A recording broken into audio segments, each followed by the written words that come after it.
Pada saat akhir acara hiburan, terjadi hal mengerikan dan menewaskan 183 anak-anak.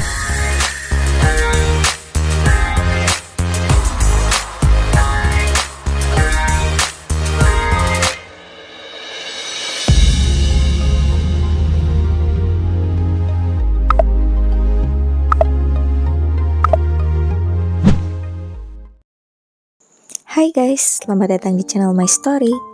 Tahu nggak sih guys, pada tahun 1883 terjadi tragedi yang sangat mengerikan sampai menewaskan ratusan anak-anak. Ya, tragedi Victoria Hall Stampede. Mau tahu ceritanya kayak gimana? Sebelum itu, mengingetin lagi nih, jangan lupa support channel ini ya, dengan cara like dan subscribe, supaya channel ini bisa berkembang dan bisa selalu kasih info menarik dan bermanfaat buat kalian semua.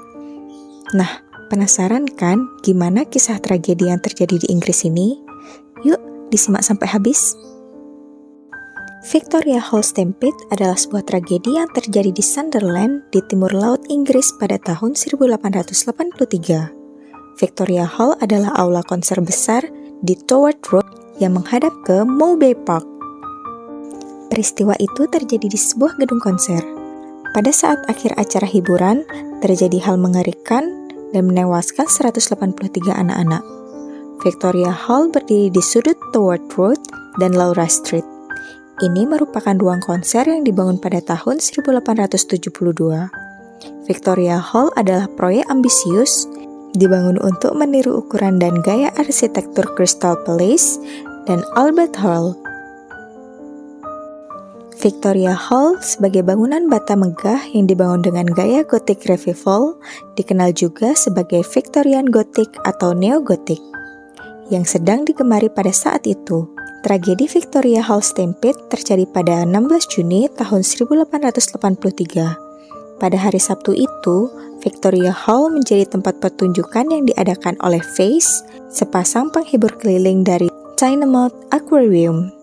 Menurut tiket dari acara tersebut, Face akan memberikan penampilan hari besar untuk anak-anak yang terdiri dari sulap, lilin berbicara, lilin hidup, ilusi hantu, dan lain-lain. Sebuah variety show anak-anak disajikan oleh penghibur keliling Mr. dan Mrs. Fay, pertunjukan sulap keliling, yang terdiri dari berbagai trik sulap dan ilusi. Selain itu, dijanjikan bahwa setiap anak yang memasuki ruangan akan mendapat kesempatan menerima hadiah buku, mainan, dan lain-lain. Panggung Victoria Hall pada pukul 3 sore dipenuhi dengan 2.000 anak yang ingin menyaksikan pertunjukan yang disediakan oleh Face. Awalnya, acara itu tampaknya telah berjalan tanpa hambatan. Tetapi, tragedi melanda saat itu berakhir. Pada saat di penghujung acara, diumumkan bahwa anak-anak dengan tiket bernomor akan diberikan hadiah ketika mereka meninggalkan ruang konser. Pada saat yang sama juga, hadiah diberikan kepada anak-anak di lantai dasar. Tampaknya, yang terakhir dilakukan dengan cara yang tidak teratur karena hadiahnya dilempar ke penonton. Anak-anak di lantai 2 dan galeri atas yang menyaksikan adegan yang terjadi di lantai dasar, mereka pun menjadi cemas bahwa mereka tidak akan mendapatkan hadiah gratis. Karena itu, banyak dari mereka yang turun ke lantai dasar.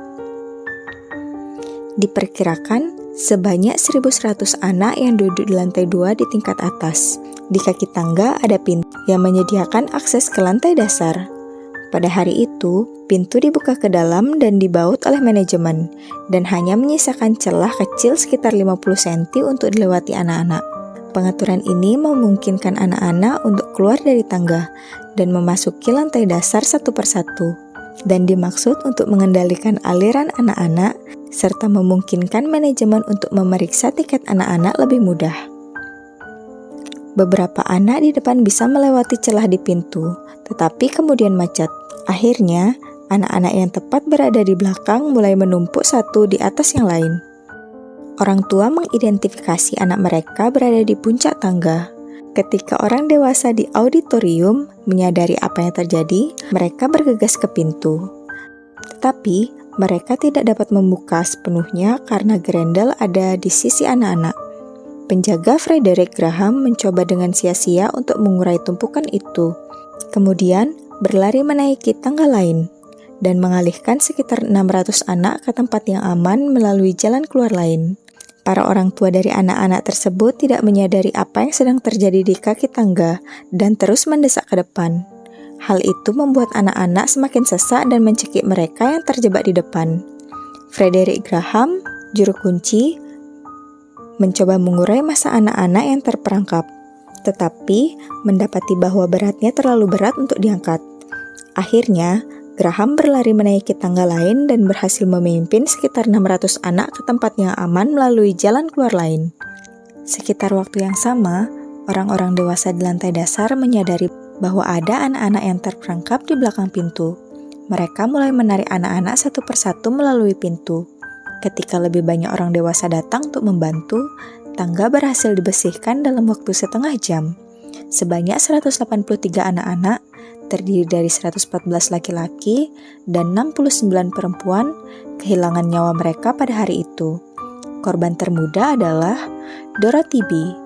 Douglas dan Margaret Thompson yang baru berusia 3 tahun. Sedangkan yang tertua adalah Annie Redmond berusia 14 tahun. Semua anak yang meninggal karena afiksia atau berkurangnya kadar oksigen dalam tubuh. Beberapa keluarga kehilangan semua anak-anak mereka. Sementara, seluruh kelas Alkitab di sekolah minggu setempat kehilangan 30 muridnya selama tragedi itu. Pemakaman berlangsung di hari Selasa hingga Jumat dan selama periode ini semua bisnis di Sunderland ditutup sebagai tanda penghormatan. Setelah itu, didirikan patung peringatan bagi para korban. Patung marmer ini diukir oleh W. G. Brooker dan menggambarkan seorang wanita yang sedang bersedih dengan seorang anak yang sudah meninggal di pangkuannya, yang terinspirasi oleh patung klasik Niobe. Dalam beberapa tahun terakhir, upacara peringatan bagi para korban Victoria House Stampede diadakan setiap tahun pada tanggal 16 Juni. Salah satu konsekuensi dari Victoria House Stampede adalah disahkannya undang-undang di parlemen yang mengharuskan semua tempat hiburan publik memiliki pintu keluar yang cukup dan bahwa semua pintu keluar harus terbuka keluar dan mudah dibuka.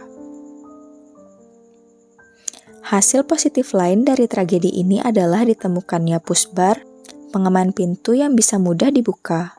Ratu Victoria mengirim pesan belasungkawa kepada keluarga yang berduka dan berkontribusi untuk dana bencana. Sumbangan yang dikirim dari seluruh Inggris berjumlah 5.000 euro dan digunakan untuk pemakaman anak-anak dan peringatan di Mowbray Park. Tugu peringatan tentang seorang ibu yang berduka dan menggendong anak yang meninggal kemudian dipindahkan ke pemakaman Bishop Vermouth, di mana secara bertahap rusak dan dirusak. Setelah itu, pada tahun 2002, patung marmer ini dipugar dengan biaya 63 euro dan dipindahkan kembali ke Taman Mowbray dengan kanopi pelindung. Laporan surat kabar pada saat itu memicu suasana kemarahan nasional dan penyelidikan yang dihasilkan mengarah pada undang-undang bahwa tempat hiburan umum dilengkapi dengan jumlah minimum pintu darurat keluar yang terbuka, yang menyebabkan penemuan pintu darurat push bar. Undang-undang ini masih tetap berlaku sampai saat ini. Tidak ada yang dituntut atas bencana tersebut, dan orang yang bertanggung jawab untuk mengunci pintu tidak pernah diidentifikasi. Victoria Hall tetap digunakan sampai tahun 1941, ketika dihancurkan oleh bom perang parasut dunia kedua. Oke guys, gimana menurut kalian? Jangan lupa tulis pendapat kalian di kolom komentar ya. Sampai ketemu di next story. Bye!